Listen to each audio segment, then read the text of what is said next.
Willow slapped me in public, just to impress another man. That very day, I deleted and blocked every way she could contact me. Everyone was shocked. After all, Willow and I grew up together. I had liked her for over 10 years and even swore I'd marry her. Willow confronted me angrily. Why? Just because I slapped you? Can you stop being so petty? You're a man, aren't you?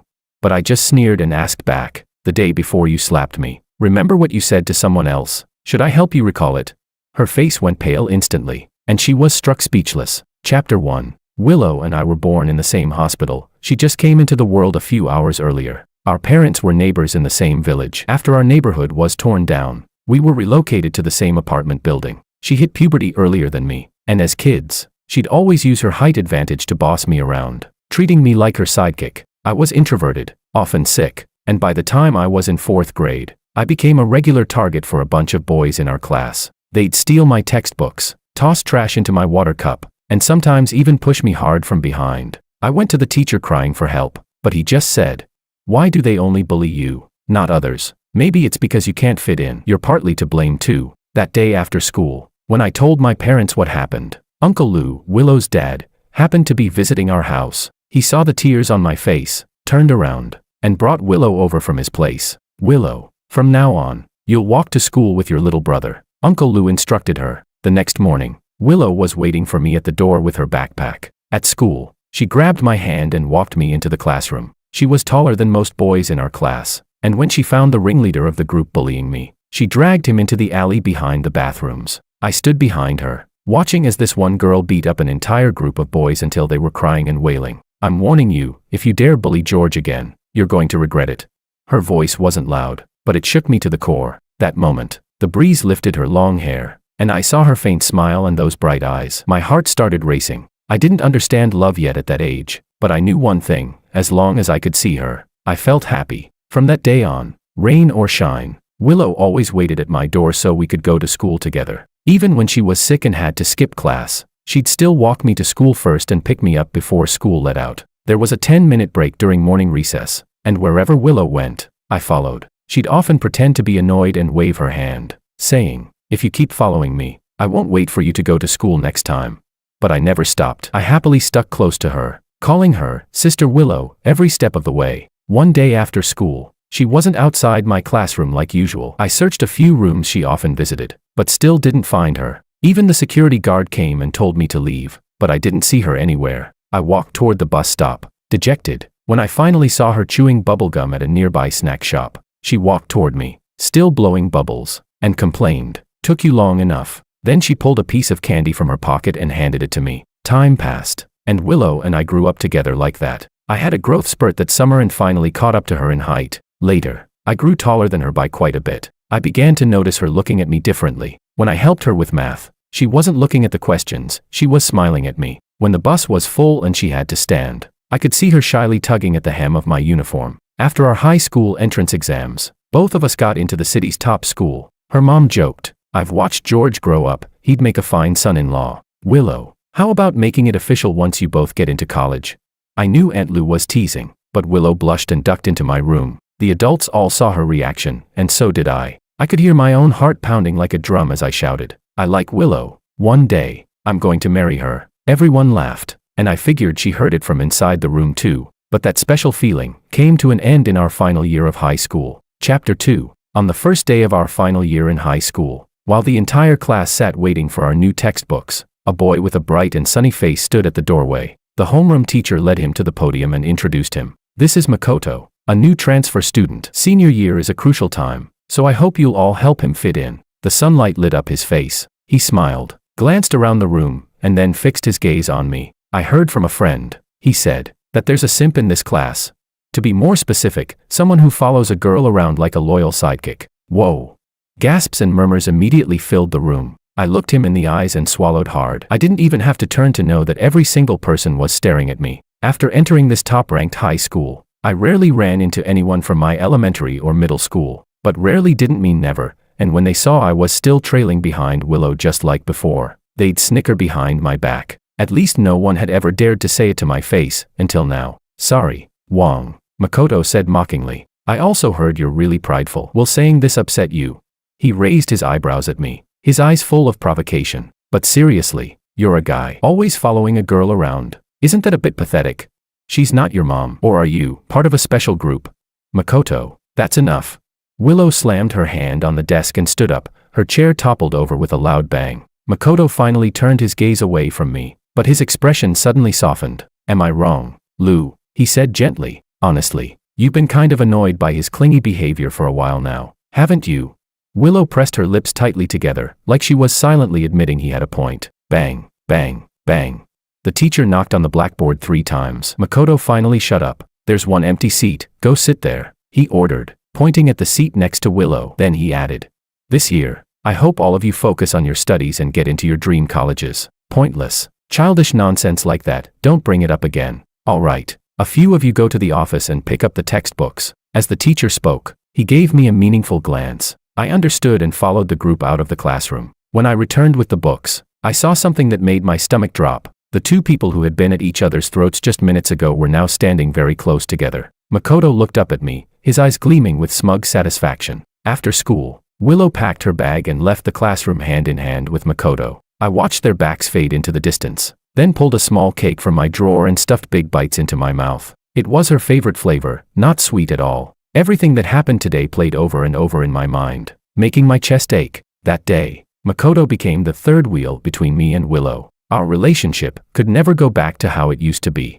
Chapter 3. Makoto was a natural at socializing. Within just a few days of transferring, he had already blended in with the whole class. I didn't understand how he and Willow had suddenly become so close. All I knew was that starting from that week, she no longer needed me to bring her breakfast. I brought you steamed buns, got both of your favorite flavors today, I said, placing them on her desk. Willow kept her head down, busy organizing her drawer. Thanks, but you can take them back. I've already eaten. Makoto lifted a half-eaten bowl of long and sticky rice porridge and held it up in front of me, wearing a smug smile. Oh, I didn't know you brought breakfast too. But Willow couldn't even finish this porridge. You really don't need to keep bringing food. What did you just say? I looked at the bowl in his hand, and something clicked. Isn't it better if you stop bringing breakfast? Focus on your studies, no need to fuss over trivial stuff like this, Makoto added, curling his lip and ducking behind Willow. Wait, you're not actually mad, are you? Willow put her book down and sat up straight. Makoto's just trying to help. Don't be so petty. That line hit me like a punch to the chest. My head filled with question marks, and I was left speechless. I looked up at the sky through the window as that familiar ache returned to my chest. Fine, I'm the petty one. It's all my fault. My sudden outburst silenced the entire classroom. Makoto quietly sipped his porridge, mouthing the words, she drank this, it's sweet. George. Willow's voice was sharp, clearly irritated by the sarcasm in my tone. I couldn't take it anymore. I reached over and pulled the steamed buns off her desk. Why are you yelling? You think I'll back down just because you raise your voice? Willow was stunned. It was the first time I had ever spoken to her that way. She instinctively reached out to grab my hand, but I pushed her away. Don't be mad. I'll eat it. All right, give me the buns. Keep bringing breakfast like before. Willow held out her hands with a gentle tone, like she used to. I glanced past her. Makoto was glaring at me with pure jealousy. I had never seen that look in anyone else's eyes. He was the first. From that day on, Makoto started making things difficult for me. It was like being caught in a sudden storm. A tiny boat in the middle of raging winds and rain. I had nowhere to hide. I was strong in science, ranking near the top of the class, but my language arts grades were notoriously bad, often publicly called out by the teacher. Whenever I answered a question in class, Makoto would mutter under his breath, "You don't even know that. What an idiot." His little entourage would laugh along, the snickering echoing through the room. During group discussions, I'd barely share my opinion before Makoto rolled his eyes. I don't agree with that. Then his circle would launch into mocking me, turning everything I said into a joke. At first, Willow would still speak up for me. Come on, don't be like that. We're all classmates. But Makoto always had a way to twist things. I'm just doing it for his own good, he'd say. And with that, Willow would fall silent, as if she agreed with him. Watching them laugh and chat together felt like having needles pricked into my chest. Half a semester passed. My eyes were swollen and red from allergies, which soon became Makoto's next weapon. After school, I put on sunglasses and tried to slip out of class. Makoto immediately pointed at my face and shouted, "Look, he spent the whole day lying on his desk. Bet his eyes are swollen from crying. That's why he's wearing shades." Then he yanked them off my face. "Told you so." All eyes turned to me again. Another wave of laughter erupted. Tears welled up in my eyes, but I fought hard to keep them from falling. "That's enough. You really think you're funny?"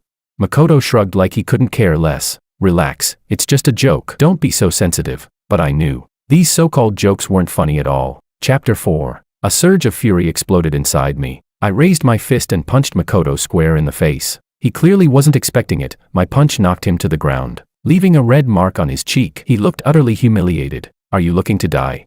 Makoto grabbed onto a desk and stood up. I looked at the powder residue on my fingers and sneered.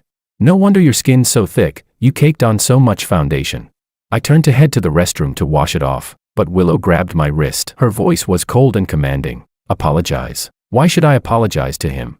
You hit him. Her voice was utterly devoid of warmth. He was just joking. And you hit him. Apologize, don't make me hate you. I stared at the girl who was now defending Makoto, and a deep unfamiliarity welled up in my chest. I won't, I shouted. The moment the words left my mouth, Willow slapped me across the face. Everyone's eyes locked on us. The tension in the classroom was suffocating. I touched my burning cheek and laughed. So childhood bonds really can't compete with sudden infatuation. I slung my backpack over my shoulder and walked out of the classroom. Behind me, I heard Willow's worried voice. Makoto, are you okay? Come on, let's get you to the nurse's office. My face still stung, and there was a dull, heavy ache in my chest. When I rushed out of the school gates, it was pouring rain. I hadn't brought an umbrella, but I didn't care. Head down, I walked through the streets, ignoring the strange looks from passers-by. Soaked to the bone, I finally got home. On the coffee table in the living room was a framed photo of our two families together. We had taken it last summer at the amusement park. I walked into my room and opened my closet. Every piece of clothing Willow had ever bought me was neatly hung. I grabbed a cardboard box and began tossing in everything related to her. On my nightstand was the only photo of just the two of us. I ran my fingers over her smiling face in the picture, then tossed it into the box too. After sealing the box with tape, I carried it downstairs and stopped in front of the garbage bin. Thud. The box hit the bottom of the empty bin with a hollow sound. Willow and I could never go back to how we were. A few minutes later, there was a knock at the door. I thought maybe my parents had forgotten their keys, but when I opened it, it was Willow. Her expression was cold. George. I looked down. She was holding the same cardboard box I'd just thrown away. She pulled out our photo. Why did you throw this away? And all these? They were gifts from me. Why did you throw them out? I smiled. What I do with my stuff, what's it got to do with you? She stared at me, eyes settling on the red mark still faintly visible on my face. I didn't even hit you that hard. Why is your face like this? Her voice suddenly broke, and she reached out a hand. I turned my head, dodging her touch. She was the only friend I'd ever had. Whenever I felt wronged, she was the first person I'd run to. I didn't mean to, she said anxiously. I didn't control my strength. Enough. That's enough. I cut her off. From now on, we're just neighbors in the same building. Willow set down the box and grabbed my hand. Why, George? Is it because I slapped you at school? Don't be such a child. You're a grown man. Can't you stop being so petty? Childish. Petty. I let out a cold laugh. Willow, from this moment on, we're done. Her tears spilled over. I didn't mean it that way. I was wrong. I'm sorry. Okay. I don't need your apology. One by one, I peeled her fingers off my hand. Don't come bothering me ever again. Her expression shifted from shock to confusion, and finally to a bitter, mocking smile. Fine, fine. You said it yourself. Don't come crawling back later. With that, she turned and walked away without looking back. Only when her footsteps had faded completely down the stairs did I stand there, dazed, and quietly close the door. Chapter 5. The next day at school, Willow and Makoto were officially a couple. They brought in big bags of candy and dozens of cups of bubble tea, placing one on every classmate's desk. I thought about telling her to focus on her studies instead, but then I remembered, what did any of this have to do with me anymore? Everyone in class agreed, without a word, to keep this open secret from the teachers and help cover for the new couple. It wasn't surprising. When Makoto first transferred, he quickly got in with a small crowd thanks to his upbeat, extroverted personality. He was sunny and good-looking, especially popular with the girls. I'm a guy, but if anyone's bullying you, feel free to come to me. He once said, what's wrong with hanging out with girls? Girls are clean, don't smell like sweat, and they're emotionally sharp. They notice the good in people. There are just some people I can't get along with, overly sensitive, bad temper, can't take a joke. He was clearly referring to the classmates he had made fun of, including me. Because of his jokes, a few students actually disliked him, but Willow, she remained oblivious and even encouraged me to talk to him more. I refused. Makoto noticed and shrugged toward the nearby girls with exaggerated helplessness. I get it. Shouldn't have said they've got a bad temper. Now I've really pissed them off. Ah well, guess I'll be iced out by another clique again. It's fine, I'm used to it. And just like that, he twisted the whole situation. He was the one who bullied us, but now he made it seem like we were the ones alienating him. When I got home that day, I couldn't hold it in and complain to my parents about how ridiculous he was. George, we understand, my dad said. I've met people like him before too. You don't have to worry about him. Just focus on yourself, and it's best not to get too close to that kind of person. Right at that moment, Willow happened to be standing outside our door. Her face darkened immediately after overhearing those words. She was the type who couldn't stand that kind of behavior. Uncle, Auntie, George, talking behind someone's back is not okay. The three of us laughed awkwardly. Later, I realized, at some point, she and Makoto had already built a close friendship. Makoto was decent at math and sat next to Willow, so he took the initiative to tutor her. She was hopeless at the subject. I used to do that, but after one quiz right after he transferred, it all just shifted to him naturally. Makoto also knew about makeup and celebrity gossip, which helped him connect with the girls. A lot of them were Willow's besties, and they quickly grew close to him as well. Willow's impression of him changed, too. He went from being the guy who randomly mocked people on his first day to a cheerful, helpful classmate. She used to dislike guys who clung too much, but somehow, she warmed up to Makoto in no time. In class, she and Makoto passed secret notes and giggled out loud, paying no mind to anyone else. After school, she would hop on the back of his bicycle, laughing and joking with their little crowd of girls. I used to feel bitter and heartbroken whenever I saw them like that, but I'd always try to convince myself they were just friends. I thought Willow liked me. Turns out, I was just full of wishful thinking. We're in a proper relationship, Makoto announced one day, with Willow sitting on his lap. Not like some people who hide behind the childhood friend label just to stick to her like glue. He then added, clearly aiming his words at me. Also, I know some folks out there don't like me and love running to the teachers to snitch, but I'd appreciate it if certain classmates wouldn't report our relationship. Makes them look jealous. I stared at him, expressionless. Some classmates smiled and gave their blessings. Others peeked at me for a reaction. Everyone in class knew I'd grown up with Willow. Everyone knew I liked her. Even at school, other girls had tried giving me love letters. I tossed every single one in the trash. There was only one girl by my side, Willow, and originally, I was the only boy by hers. My desk mate glanced at me nervously. I didn't even lift my head, just focused on solving problems. The mood was tense. Makoto gave a snort and finally looked away from me. Chapter 6. After that, Willow and Makoto became even closer. Willow took off her hair tie and slipped it onto Makoto's wrist, playfully ordering him never to take it off. During class, they passed notes under the desk, and sometimes Willow would laugh out loud like no one else existed. At lunch, Makoto always made sure to get an extra helping of her favorite dish. After school, Willow would sit on the back of his bicycle, arms tightly wrapped around his waist. It had been 10 years between us, so at first, of course I felt uncomfortable, but eventually, I got used to it. Just when I thought we'd never have anything to do with each other again, Willow stopped me at the school gate one day after class. George. Her voice was low and her expression complicated, somewhere between angry and happy. I couldn't tell. Makoto called in sick today, she said, looking at me. I didn't immediately understand what that had to do with me. So what? Willow got straight to the point. Did you hit him again? I froze for a second, then let out a cold laugh. Me? Hit him? I don't even want to breathe the same air as him. And you think I'd lay a finger on him? I wasn't the kind to start fights, especially not with someone like Makoto. I couldn't even stand to look at him. As far as I was concerned, the fact that he left me alone was already a blessing. Why would I go out of my way to mess with him? But Willow's eyes were full of suspicion. She questioned me. Last night, he walked me home and said he'd pick me up this morning, but he never showed. I almost got marked late. I rushed to school, asked around, and found out from the teacher that he called in sick, said someone beat him up. Tell me the truth. Was it you? You're insane. I didn't want to argue anymore. I tried to push past her and leave, but she yanked my wrist hard, staring at me like a predator watching prey. George, I know you're upset that we're dating, but this is too much. Have you forgotten? You're the one who said we should act like strangers. Even if you're jealous, that's no excuse. She stopped mid-sentence, hesitated, then said softly, if you just apologize, we can pretend none of this ever happened. We can go back to how things were. Her tone was urgent, like she couldn't wait for my response. I'd had enough. Are you serious? It's broad daylight and you're dreaming already. Let go of me. Apologize. I told you, I didn't do anything. You two want to date, be my guest. Have 10 kids right now for all I care. Go get married and live happily ever after. Just leave me out of it. Willow's face turned pale, stunned, but her hand didn't loosen. Just as I was about to shake free, a hand gently touched Willow's arm. Hey, Is this how you treat your classmates? I turned toward the voice. It was a girl in a dress, about our age, Anna. The name slipped out of my mouth. Anna was one of our school's top graduates, a year ahead of us. I remembered her because she used to be the crush of countless guys. What was she doing here?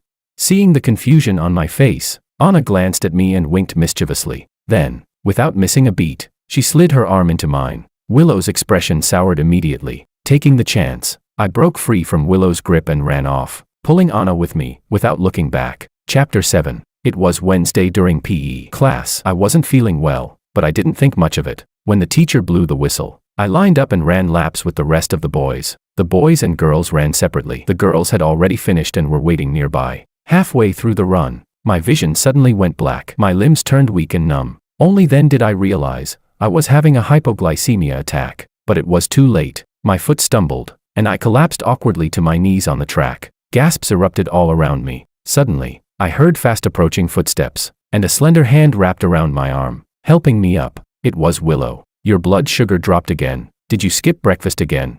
You're in no shape to run. Can you please take some responsibility for your body? Are you hurt? I'll take you to the nurse. She kept nagging beside my ear. I was already irritated from falling, and all the eyes staring at me only made me more annoyed. I yanked my arm back hard, trying to pull away. Don't touch me. I can walk on my own. She growled back.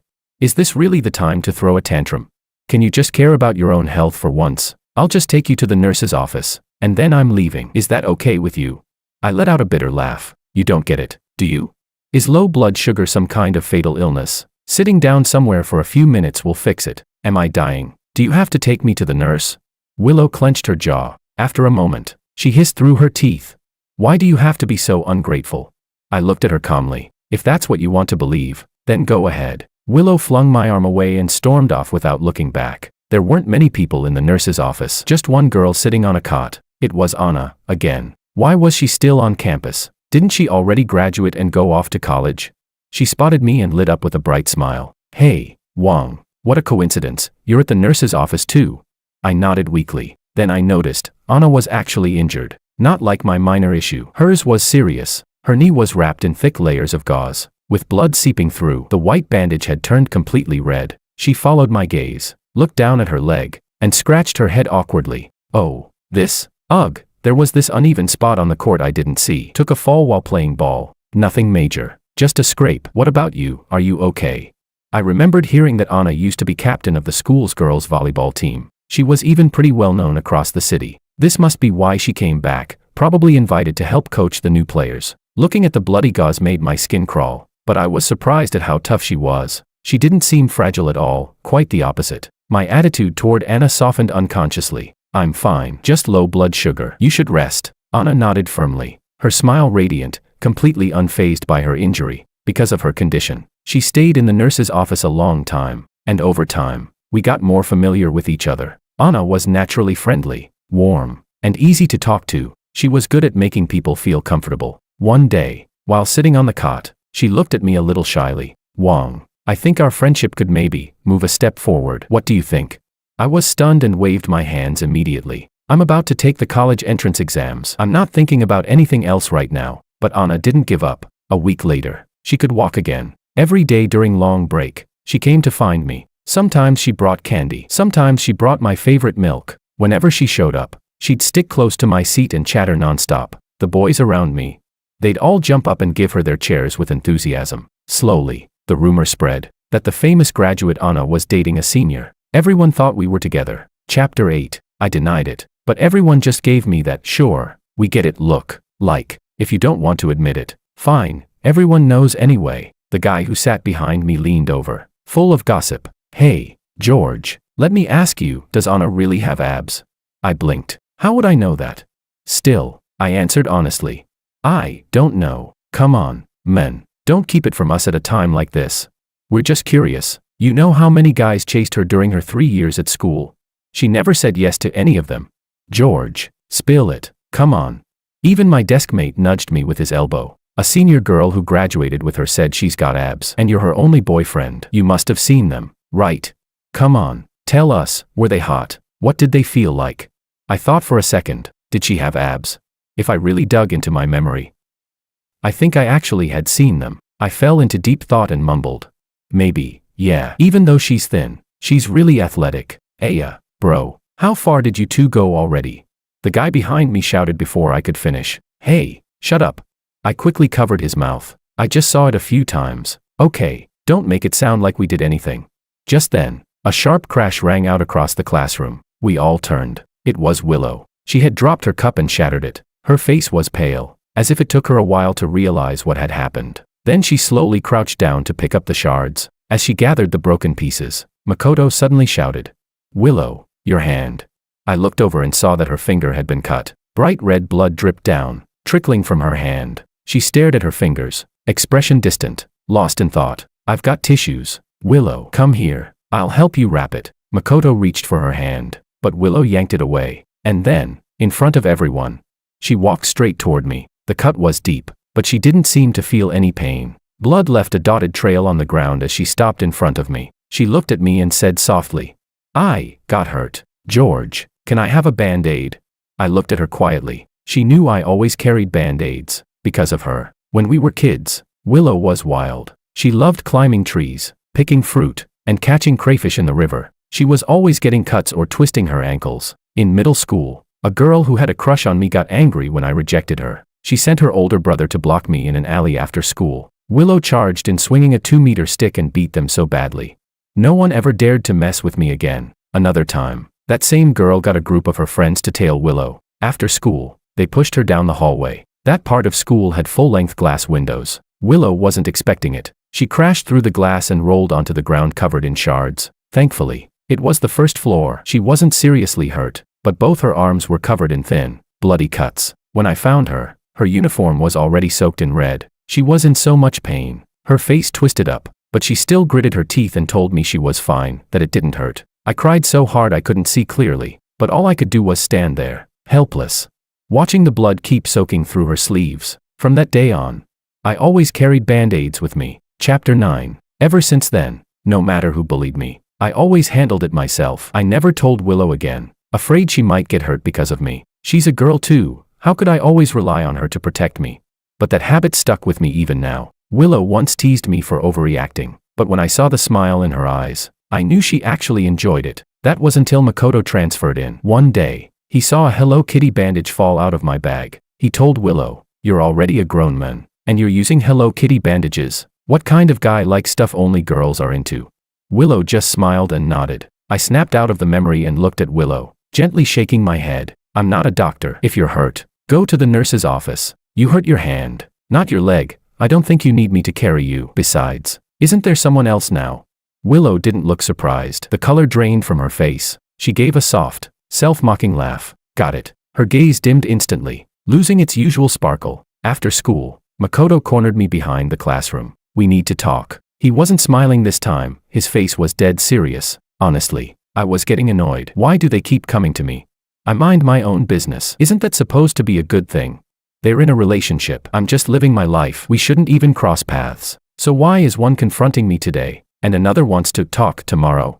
Makoto stared at me intensely before finally saying, "I really don't get it. You're just a nerd who only knows how to study. Why does she care about you so much?" I almost laughed out loud. Cut the indirect talk. If you've got something to say, just say it. His face darkened for a second. His eyes filled with frustration. "You must be pretty pleased with yourself, huh?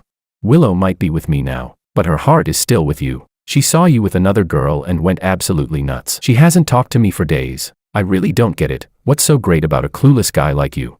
She just got emotional and slapped you once, and you cut her off like that. You're mad just because she embarrassed you, right? So because your fragile pride got hurt, you're willing to throw away a lifelong friendship. You're honestly the perfect example of selfish and petty." Makoto let it all out, like he was genuinely indignant for her. I listened quietly until he finished, then said, "You don't need to test me. I'm not going to make up with her." He stiffened. I chuckled and added, "Being sent by your girlfriend to test another guy's feelings, that's got to be awkward, huh? But don't worry, I'll treat her like a stranger from now on. I'm George. I don't take back what I throw away." Tell Willow the same thing I've always said. Stay the hell away from me. Makoto's expression twisted, part guilt from being exposed, part humiliation, and part confusion. As I walked away, I heard his voice behind me, full of reluctant frustration. "George, just because of that one slap, just for that?" "Yes, just for that," I answered again, giving the same reply. Chapter 10. That night, I received a call from an unknown number. Without thinking much, I answered. George. It was Willow. She probably got a new SIM card. Are you done yet? I was about to hang up as soon as I finished speaking. Wait, please. Just listen to me. Willow called out to stop me. I fell silent. I read that diary. After a moment, her hoarse voice came through the phone. My mind went blank for a second. She must be talking about the diary I wrote. I only had one diary, the one Willow gave me when I turned 10. I treasured it like gold. And since then, I got into the habit of journaling. I kept writing for many years. That diary held all the feelings I had for her over the years. I recorded every little moment I spent with Willow. Every second I liked her. I even fantasized that one day, when we got married, I would give her that diary. It would be my long confession. Willow's voice was trembling. I'm sorry, George. I read your diary. I never knew you liked me that much. I'm sorry for ignoring your feelings all this time. Honestly, I regretted slapping you the moment I did it.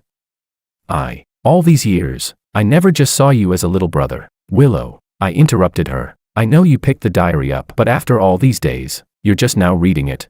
The other end of the line fell completely silent. I chuckled and said, you never asked me about any of this before, did you? Because you never cared in the first place, right?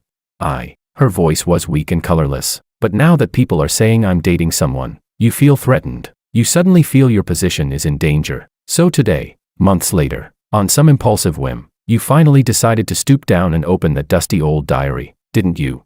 George, that's not it. I didn't let her explain. I spoke calmly. Willow, you should know, late apologies and confessions can't fix the past. What you're doing now just makes you look cheap. That diary means nothing now. You might as well throw it away. Don't call me again. Don't look for me either. You're really annoying. I hung up. My birthday was in a week. My parents planned a party and told me to invite classmates. At first, I didn't want to invite Willow and the others, but since they'd been behaving lately, I figured I'd treat everyone the same and handed out the invitations. Anna shamelessly asked for one too. On the day of the birthday party, I dressed up. Willow showed up too. Her makeup was flawless, and Makoto was holding her hand, dressed in a white suit. When he saw me, he quickly let go of her hand and wrapped his arm tightly around hers, sticking to her like glue. Willow's face was expressionless. I didn't greet them. I walked straight toward the adults. The party was cheerful, but a little exhausting. At one point, I walked alone onto the terrace to catch some air in the night breeze. Then, I heard footsteps behind me. Even if I didn't want to admit it, I recognized them instantly. We'd known each other for too long. She stood behind me, her voice hoarse. Can we talk, George? I turned and saw Willow's eyes, red and puffy. Of course, I said expressionlessly, but if possible, I hope it's the last time. Her face turned pale, and she gave a bitter laugh. Does it really have to be like this between us, George? No matter what I say now, you won't forgive me, will you? I looked away. I really don't understand. Didn't you always like me? You know it. I like you too. We were just one step away from confessing to each other. Why are you treating me like this? She finally said it out loud, for the first time admitting that she liked me too, but it came under circumstances like this, all because of that one slap. Just like the first time she asked that question, I nodded without hesitation. Yes, because of that one slap. I heard it that day. Chapter 11. Willow didn't slap me just because she lost control of her emotions. The day before it happened, on the way home from school, I saw Makoto giving Willow a ride, but halfway through, they suddenly took a turn away from the road that led to our neighborhood. I felt uneasy and followed them. Willow and a few of her girlfriends took Makoto into a hot pot restaurant. While eating, they chatted away. He's been by your side since elementary school. Wow, that's basically what they call childhood sweethearts. So does he like you or not? Of course he does. In class, he only ever talks to Willow, not any other girl. 9 years of chasing her. Willow, you're still not saying yes, don't like him. My heart tensed up. Willow laughed lightly and replied offhandedly, I mean, I do like him, but I'm not really interested in dating. He's too dull, boring. A wave of commotion followed. Damn, that's savage. Girl, aren't you afraid he'll stop liking you if you keep stringing him along like this? No way. Guys like that, once they fall for someone, they cling on for dear life. You can't even shake them off. At that moment, Makoto's voice chimed in with a grin. Exactly. I totally get that kind of guy. Once he likes something, he never stops, and he's always looking for someone to lean on. I bet no matter how Willow treats him, as long as she shows him a tiny bit of kindness, he'll keep liking her forever. Look, even though I'm this close with Willow now, he's still watching us with puppy dog eyes, isn't he? I'd say, even if she slapped him in public, then said sorry later, he'd still be fine with it. For real, that brainless. If he's that devoted, Willow, wanna give it a try? Slap him in front of everyone, that he'd still come crawling back. I held my breath. In the noisy restaurant, Willow's voice rang out clearly. Sure, let's try it. Willow was trembling, her hands slightly shaking. That's not it, George. Listen to me. I just said that to save face. I didn't mean it. Don't deny it. That's pathetic. Willow. I looked at her and said softly. Didn't you always say it's awful to talk behind people's backs? Take a look at yourself. How are you any better? Willow's face instantly drained of all color. I let out a long sigh. Strangely, though I had been furious and heartbroken at the time, now I felt nothing. It was like watching someone else's story. I know you like me, but I also know you were swayed, right? There was a moment when you thought Makoto was great too, so great you wanted to impress him. That's normal. Willow, you like me because we grew up together, because I looked decent and loved you with everything I had. That's why you had feelings for me. But in the end, we're not a good match. You think I'm good looking, but that doesn't stop you from thinking I'm dull. You think I'm passive, unassertive, not like Makoto, who's confident and presentable. So eventually, you'd be drawn to someone like him, and even if it wasn't Makoto, it'd be someone else, the next sweet, charming guy who's nothing like me but just as attractive. But what you shouldn't have done is use me as your stepping stone. I gave a cold laugh. How dare you slap me? Who do you think you are? Willow. Why would you slap me, for someone you've only known a few months? Willow's face went completely blank, drained of all hope, because deep down, I had exposed her darkest, most selfish desire, and she knew it. She no longer had the strength to argue. I looked at her, unwavering. In the end, she just stood there in a daze, a single tear sliding down her cheek. George, do you not love me anymore? I never loved you. I said it without a second's hesitation. What? Willow's lips lost all color as she stared at me, completely lost. I looked straight into her eyes and spoke honestly. I used to like you. I liked you for a long time, because you always looked out for me when we were kids. That affection lived inside a beautiful fantasy I built around you. It didn't need your response. It could survive just by existing in me. But not long ago, I let it go. Why? She sounded like she was sleepwalking. Because even now, whenever I see you, my face still stings. I said it without emotion. Willow's face finally lost all color. Chapter 12. Later, Willow broke up with Makoto. I don't know the reason. Even though the college entrance exams were only a few months away, Makoto applied to transfer classes a few days after that. Willow, on the other hand, seemed like a completely different person. She stopped hanging out with her old friends and started following me everywhere. She began bringing me breakfast. At lunch, she'd rush to the cafeteria to save me a spot and get me food. After school, she'd quietly follow behind me, saying she wanted to walk home together. It was like we were back in elementary school. No, she was treating me even better than she did back then. When I asked her what she was doing, she just shook her head and stared at me with those sorrowful eyes, silent. Eventually, she said she only wanted to make it up to me. She wanted to take care of me. Honestly, I couldn't shake her off. No one could talk sense into her. It was exhausting. Just around that time, my parents' company planned an overseas assignment, ironically, to my mom's hometown. We decided that once the college entrance exams were over, our whole family would move. I didn't tell anyone in advance. One weekend, I just sent a few familiar classmates some goodbye messages. Willow was the last to find out. I don't know how she did. She followed behind me a few times and asked, "After you move, you're not coming back, are you?"